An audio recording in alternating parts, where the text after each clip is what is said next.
Welcome to a brand new edition of Flyers Daily. How about a Monday, the 12th of May edition? Hope all the moms had a good Mother's Day out there. I know my wife did, and I'm sure Bill Meltzer's did as well from PhiladelphiaFlyers.com, NHL.com, and HockeyHotStove.com. It is Bill Meltzer. Wife, have a good Mother's Day?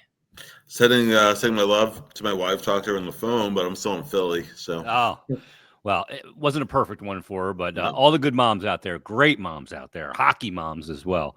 Happy belated Mother's Day to all of you. Bill, let's start with the AHL because the Phantom season unfortunately came to its conclusion yesterday when they lost in Game 5 to the Hershey Bears. I believe final score was 4-2. Yes. Unfortunately, they had some goaltending going with Gahegi, and he got injured. They had to go to Cal Peterson, and Bjarnason not available because he's banged up as well. Hasn't played in a while. But what'd you see in that Game 5? I know they got down 2-0, battled back a little bit, but just wasn't enough on this occasion against a really good club. Yeah. The first period, Phantoms went off trailing 2-0. First one was kind of a fat rebound, which has kind of affected Peterson in the last game too. Second one was a 2-on-1 backdoor play. No chance on that one. The third one was really the one that hurt because that was a bleeder from side angle, got through the pads. Yeah. And it was too much.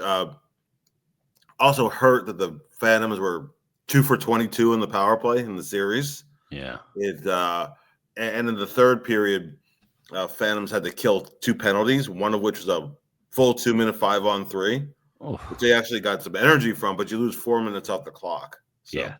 Yeah, it bleeds out the clock on you. That's the thing. I know a lot of the focus, some people did ask about Bjarnason. Why isn't he not playing? Why isn't he getting this experience?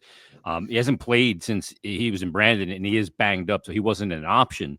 Yeah. And you don't throw him into a Game 5, even if he hasn't played in 6 weeks. You don't do it to a goalie in that situation. It's just it's a recipe for disaster.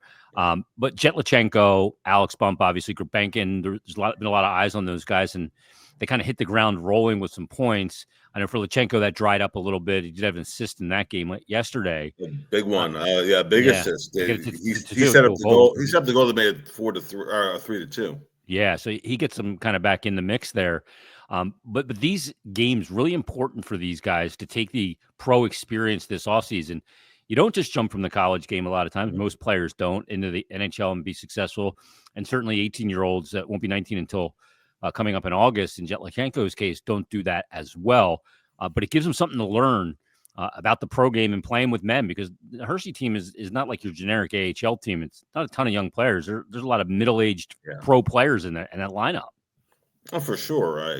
They're back-to-back Calder Cup champions. Won the division again this year, not as dominant as a year ago, but, the Phantoms gave them a good series. Ultimately, it came down to, I think the Phantoms could generate a little bit more in the power play or something in the power play till the third period of the fifth game. That might have made a difference. But they're still a top team. So yeah.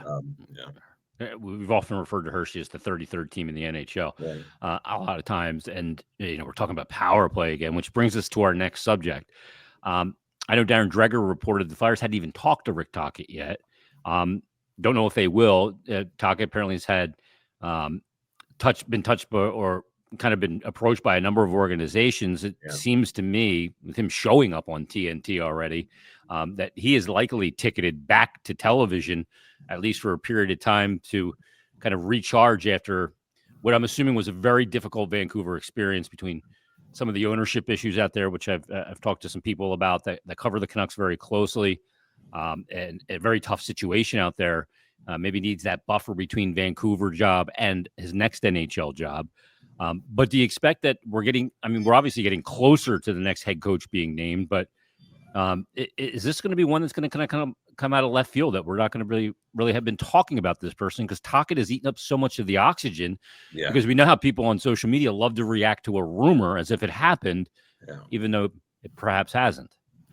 Oh, yeah, I think there's a pretty decent possibility. And it would be a very Jonesy thing to do anyway, to zag, or everybody expects to zig. And Danny as well. But they both operate very clandestinely. Yeah, they have. I think there's a decent chance it'd be somebody who people haven't talked about very much. I don't know who would, whether it's Jay Woodcroft or somebody else, I don't know.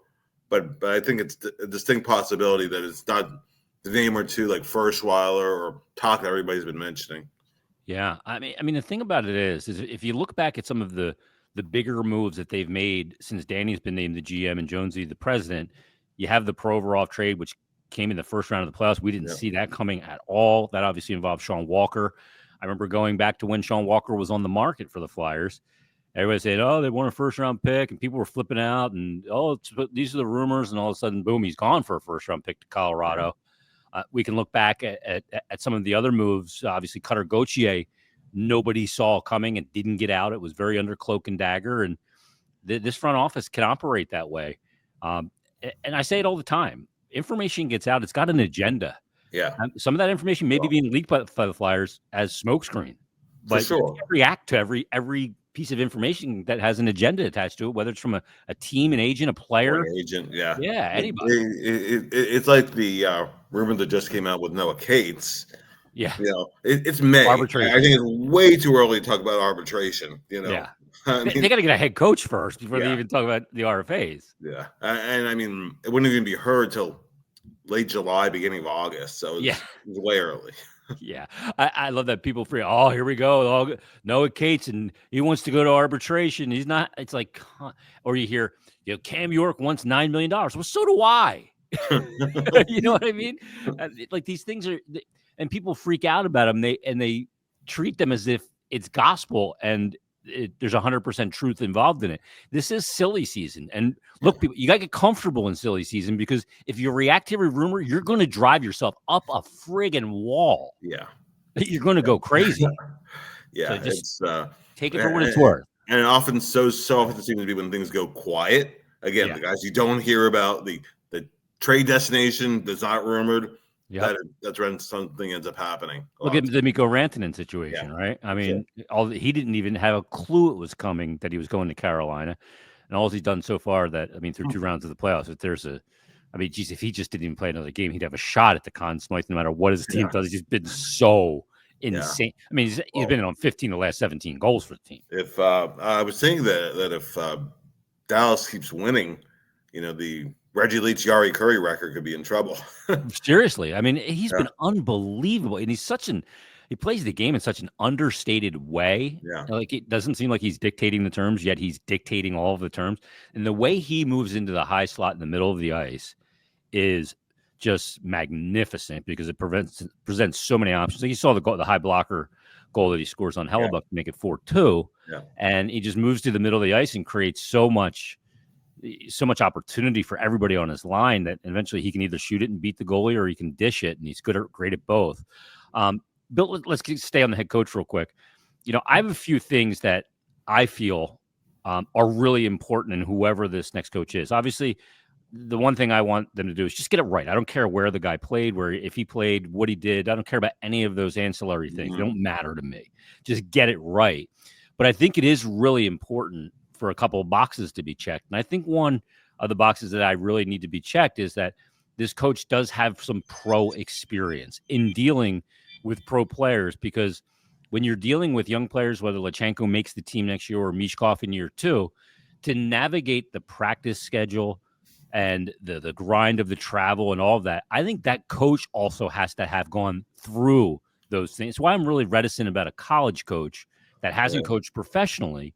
Ferschweiler has, but a guy like David Carl has not gone through the rigors of an NHL 82 game schedule as a coach, and there's a lot of maintenance that goes in that. That's a really important element for me with this. I agree that it's preferable by far, but some guys have come along over the years that throw a wrench in that, right? Yeah. Here you have Marty San Luis is an Adams Trophy finalist this year.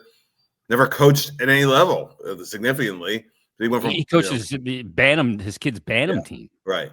Or you look at John Cooper. He never coached it. He never played really. I mean, didn't coach any kind of high level, but he's John Cooper. So his story, by the way, people should look up his story and how he got to where he is. It's He was a lawyer. Crazy. It's crazy. Yeah. And the partner's law firm said, I'll hire you if you coach my kids' team. And he's elevated this all the way into the, I think, the East Coast League, the AHL to the NHL, and one of the best coaches of his generation, for goodness sake. No, for sure. So, every once in a while there's an outlier. So you don't just shut the door on somebody. Yeah. But generally speaking, having a guy with experience, is preferable in most cases. And Cooper went through those steps of the progression to get to the NHL. With the USHL and up on through the NAHL all the way up. Yeah, his story is fascinating. But the other element that I think is really important, and this is one that you and I can't judge. We're not in those interviews and in those conversations. But I think one of the most important elements of a coach, this guy's got to be a leader of men and be able to deal with the modern athlete, lead the modern athlete to where they need to go, where they want to go, but they don't know how to get there, to provide that roadmap and be the leader of that team. And another element of that is there's got to be a calmness to them, because I see the difference in a team like Toronto under the calmness, and you wouldn't think he'd be calm, of Craig Berube, a never panic. And you go back to 2019, when the situation happens in the Vegas game, and they end up losing that game. And after the game, he didn't have a boo to say about it. We got to play. We got to keep going. We can't be worried about what's already taken place. And there's a calmness to him. And you see his team in Toronto, they look different in these playoffs because of that calmness. I think that's another element. How you lead is through never panicking. And I think the ultimate example is Pete DeBoer. His Game 7 record. It's because nothing ever really seems to get to him. Yeah, and it doesn't doesn't trickle down to his players. Exactly. Yeah, 9-0 in Game 7s. One of the most unassuming guys. You'd see him at a bar. You'd be like, who's this guy, right? But that element today, and with today's modern athlete, there was a tire of fire and brimstone and riding the wave of emotion as a coach. I think those days might be gone.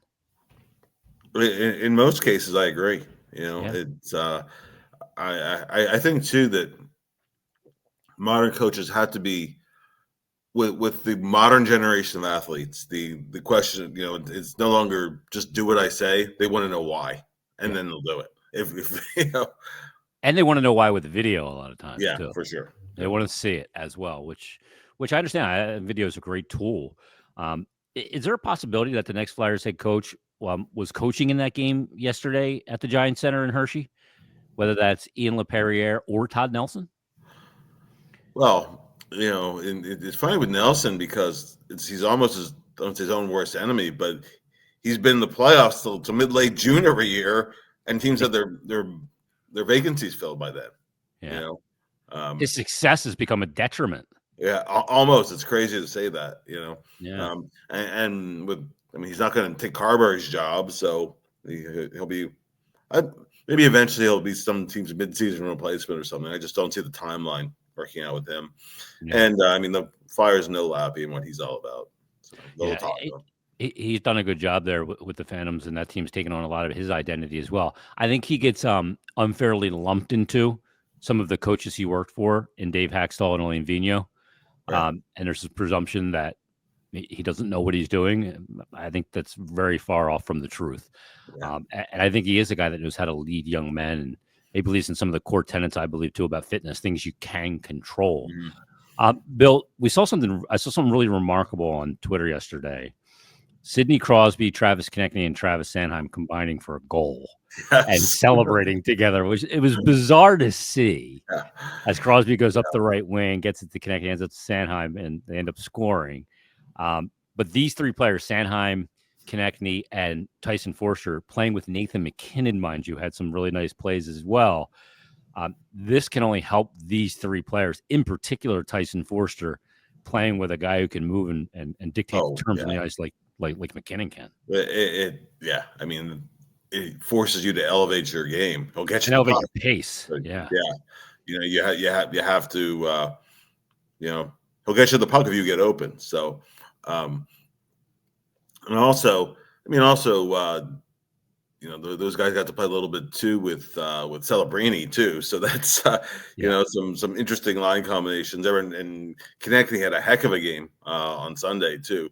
A couple goals, one shorthanded, one even strength. It actually kind of trailed early, and that kind of kind of took over after Konechny scored. So it's nice to see. I know it's the World Championships, not the NHL, but always want to see your guys doing well. Yeah, I think it's really important for a player like Forster. I saw Konechny with going. I saw San Jose. That's great for those guys. They played for their country in 4 nations, and I think a lot of players are going to position themselves for possible inclusion on the Olympic team coming up next year. So that's maybe garnered a little bit more attendees or people interested in playing after a long NHL season. But for Tyson Forster, I think it's an enormous thing to get to be able to play with a guy like Nathan McKinnon. I just think it just shows you if you play at a different pace, you can accomplish a whole heck of a lot more. Kind of last thing I want to tackle, Bill, is, we had the draft lottery. The Flyers are picking 6, the disappointment of that. But at 6, if a guy like Martone is available and he's a right wing, where you clearly have your most significant organizational depth, do you pivot if he's the best player on your board, or do you pick him and figure it out later? I think you pick him and figure it out later. And I, truthfully, had to handicap the draft. I think he's going 3rd to Chicago, so I don't think the Flyers. He's really moving up, isn't he? Yeah, I don't think the Flyers will end up having to make that decision, but he's a real solid best player available candidate. Take him, and then figure it out. Yeah, I think you do too. I think you go, okay, he's going to be part of our future on the right wing. But somebody that's there now is now, disposable per se in a hockey trade. When you look at the 6th pick, some names have come up there. O'Brien's been a guy that's been there. Caleb Denoye has been really lighting it up as well in the queue. Where do you go? Is it going to be one of those situations where at 6, it's going to be some guy that fell out of the top 5 that you didn't expect, and it's almost going to be on a platter for you? Well, it might, so like Higgins, there's been that trend away from, not that small, but he's a smaller center, right? I mean, maybe, you don't know, and often seems like somebody in the top 5 goes off the board somewhere too. So this is a draft where I don't think there's an absolute top 5. I think there's a pretty decent chance somebody's there at 6. So it's kind of a mixed up top 7, isn't it? It really is. Yeah, it is for sure. Even top 8, it'll be fascinating to see how it falls. But there should be a good player there. I mean, if it's Denoye, I know who his brother is, right? And good kid. Had a good first year, hasn't really progressed since then. That has nothing to do with Caleb's upside. I know who Keith Gretzky is too, Bill. Yeah, exactly. Or Brett Lindros. Yeah, exactly. So yeah, it has no bearing on this player and their evaluation thereof. They're not going to pick Caleb Denoye just because his brother is in the organization in Elliott. So and they're not going to. They're not going to not pick O'Brien because somebody else had that last name and a similar first name. Yeah. So, yeah. It's almost silly. I swear, sometimes you make yourself dizzy on Flyers Twitter with some of the arguments and you can't pick O'Brien because Jay O'Brien failed when Hextall picked him and blah blah blah. Not even a relative. Yeah, it happened to share a very common last name. Yeah. It's like never taking a Smith because one failed. There's been a Smith in the NHL, I think, since I heard this on 32 Thoughts, I think, since like 1939. Wow. Because they were talking about with Savard, David Savard, retiring. It'll be the first time in the NHL since 1959 there hasn't been a Savard in the league. When you look back, you go back to Denis Savard, Mark Savard, David Savard most recently. Yeah. There's always been a Savard in the NHL. And unless one comes in this year, with David Savard retiring from Montreal. That'll end that surname for this period of time. But there'll be another one to come. No doubt. Bill, great stuff. We'll read your work at hockeyhotstove.com and at NHL.com and PhiladelphiaFlyers.com. Everybody, keep enjoying these playoffs. And I have no inside information, but I just get a sense that some things are going to start to happen. I feel like things are percolating. It just feels that way. So maybe this is a pretty big week for the Flyers. We'll be back Wednesday with another brand new episode of Flyers Daily. Thanks for listening. Thanks for watching. We'll talk to you next time.